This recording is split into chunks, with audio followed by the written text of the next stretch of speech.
Well, time to take a look ahead to the trading day and what's moving markets. Joining us with more on what to be watching for, David Buik of BGC Partners. He's joining us in London. David, obviously much of the talk this morning has been over what's gone on in Dubai. What's your reaction? Good morning, John. Well, obviously, it's a breath of air. It has calmed markets substantially. We've seen Abu Dhabi stock market go up by 7% and Dubai's by 10%.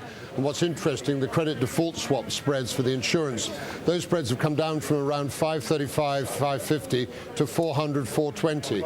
So that is a huge improvement for everybody. And it's certainly taken the sting out of the tail and given New York the chance of having a reasonable opening on the back of what we've got here in Europe. So encouraging, but this is still debt. David, Abu Dhabi is sorry, John. No, well, since we first heard about the Dubai story, we've heard about concerns in other markets around the world. Greece, one example out there. Does this change sentiment around the globe, or is this just a Dubai-specific story?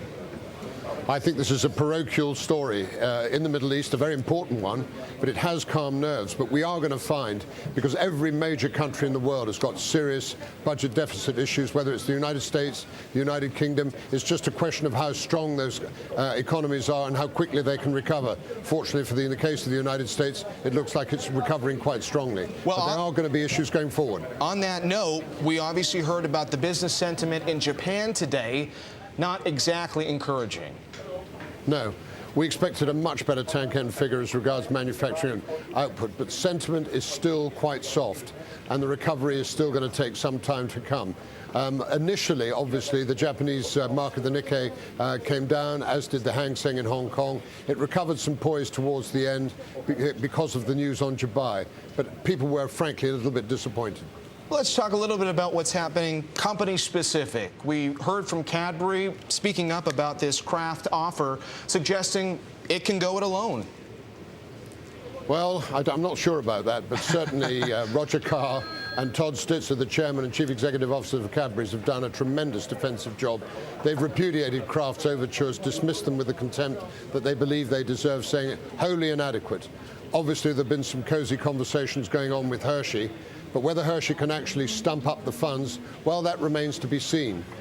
We know that Mrs. Rosenfeld's bid of 717 pence is wholly inadequate, and that's the reason why the share price still is around 794p, because everybody believes there's plenty of room for, for improvement. Right. Also, I think it's important to mention that the hedge funds probably own 13% of Cadbury's equity, so they're expecting a battle royal, and they're smiling all over their chops. And we know that companies around the globe can get their hands on credit right now. A company like Hershey could go raise a lot of money in the debt market. The question is, do you want to be carrying a big debt load 6-7 months from now if the economy hasn't improved as much as people are expecting?